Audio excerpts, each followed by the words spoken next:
Herkese merhaba arkadaşlar. Kanalıma hoş geldiniz. Yeni bir video ile karşınızdayım. Arkadaşlar bugünkü videomuzda Türkiye'nin karizmatik oyuncusu İbrahim Çelikkol'dan yepyeni görüntüler geldi. İbrahim Çelikkol'un doğum gününden olan muhteşem bir kareni sizler için YouTube kanalımda video halinde sunuyorum.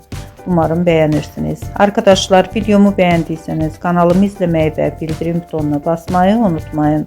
Şimdilik benden bu kadar olsun. Yeni videomuzda görüşmek üzere. Hoşça kalın.